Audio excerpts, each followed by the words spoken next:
येवला नाका ते Yesgaon toll plaza पर्यंतच्या रोडवरील स्पीड ब्रेकरला कुठलेही पट्टे व रेडियम रिफ्लेक्टर नाही. तसेच स्ट्रीट लाईट बऱ्याच ठिकाणी बंद अवस्थेत आहे. अनेक छोटे मोठे अपघात रोज घडत आहे. टोल नाका फक्त पथकर घेण्यातच धन्यता मानत आहे. रोडवरील डिव्हायडर फुटलेल्या तुटलेल्या अवस्थेत आहे. त्याला परिवहन खात्याच्या नियमानुसार म्हणावे तसे रंगरंगोटी नाही.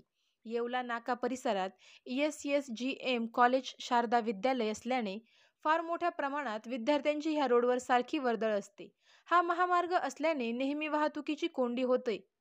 त्यातच टोल वसूल करणारे ठेकेदार या रोडची वेळोवेळी दुरुस्ती करत नाहीत. ही चिंतेची व विचार करण्याची बाब आहे. मागील कालखंडामध्ये या रोडवर अनेकांचे नाहक बळी गेलेले आहे.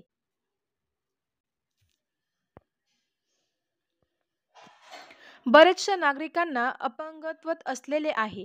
या रोड मृत्यूचा सापळा होतो की काय ही भीती नागरिकांना भेडसावत आहे. तेव्हा टोल प्रशासनाने यावर उचित व तातडीने कार्यवाही करणे अपेक्षित आहे. याबाबत आमचे संपादक यांनी टोल प्रशासनाचे मोहम्मद शेख यांच्याशी भ्रमणध्वनीमार्फत संपर्क साधला असता त्यांनी सांगितले की आम्ही 2 ते 4 दिवसात स्पीड ब्रेकरला पट्टे मारून देऊ व स्ट्रीट लाईट ही नगरपालिका हद्दीत येत असल्याने आम्ही कोपरगाव नगरपालिकेला वर्ग केल्यामुळे ती जबाबदारी नगरपालिकेची आहे. तसेच उर्वरित कामे हे प्रगती पथकावर असून ते केले जाईल असे त्यांनी सांगितले. लाईट बाबत कोपरगाव नगरपालिका व इतर कामाबद्दल टोल नाका प्रशासन काय भूमिका घेते यावर कोपरगावच्या नागरिकांचे लक्ष ठेवून आहे. नगर मनमाड हायवेला रोज किमान एक तरी ॲक्सिडेंट होतो. त्याच्यामध्ये एवढ्या त्या 150 किलोमीटरच्या अंतरमध्ये किमान रोज एक व्यक्ती मरतो. कशामुळं? का रस्त्याला साईड पट्ट्याच नाही मुळात. हा रस्ता एवढा कमी आहे का त्याच्यामुळं काही लोकांना घेण्यान देण्याचे आपले प्राण गमावं लागत आहे. त्याच्यामुळं पहिले साईड पट्ट्या महत्त्वाचे आहे, साईड गटरी महत्त्वाची आहे. साईड गटरी नसल्यामुळं ते रोड फुटत आहे, रोड फुटल्यामुळं खड्डे पडत आहे, त्याच्यामुळे ॲक्सिडेंट होते. परत बुजवायच्या नावाने कोणीच येत नाही. लाईट नाही, स्ट्रीट लाईट नाही, साईड पट्ट्या नाही, स्पीड ब्रेकर आहेत त्यांना बी पट्टे मारेल नाही. जिडं पावा जिडं अपघातच होत्या. त्याचं एकमेव कारण म्हणजे काय करू, रस्ता अरुंद आहे. प्रशासनाने याची लवकरात लवकर दखल घ्यावी आणि सामान्य नागरिकांना या त्रासापासून मुक्त करावी ही सर्व जनतेतर्फे मी विनंती करतो. धन्यवाद. आपण आज सरामध्ये आहे.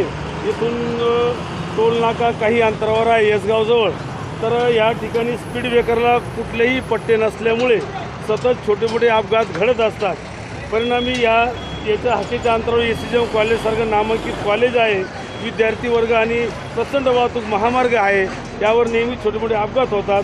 स्पीड ब्रेकर हा पट्टे नसल्यामुळे विविध घटना घडलेल्या आहे. आपण नागरिकांची प्रतिक्रिया घेऊ का त्यांची याबद्दल काय प्रतिक्रिया आहे. आता हा कोपरगाव ते मनमाड ते शिर्डीकडून येणारा हा महामार्ग एक राष्ट्रीय महामार्ग आता घोषित झालेला आहे. परंतु त्याचं काम अत्यंत संथगतीने चालू आहे आणि हा नेहमी वर्दळीचा आहे. इथे शारदा इंग्लिश मीडियम स्कूल आहे, SSGM कॉलेज आहे. परत इकडं स्टेशनकडे जाण्यासाठी हा रस्ता आहे. इकडचा नेहमी वर्दळ असते. सकाळी शाळेच्या वेळामध्ये फार इथं गर्दी होते. बरेचसे विद्यार्थी गावातून येत असतात. इथं क्रॉसिंग करणं अवघड होतं. यासाठी सरकारने याकडे लक्ष दिलं पाहिजे आणि हे ठेकेदार जे रस्त्याचे त्यांना इथे काहीतरी स्पीड ब्रेकर आहे लक्ष देण्यासाठी पांढरे पट्टे किंवा रिफ्लेक्टर बसवायला पाहिजे. निश्चितच यांची बरोबर मागणी रास्त मागणी आहे. आपण याबद्दल आता टोल प्रशासनाकडे दाद मागूया, त्यांची प्रतिक्रिया घेऊ.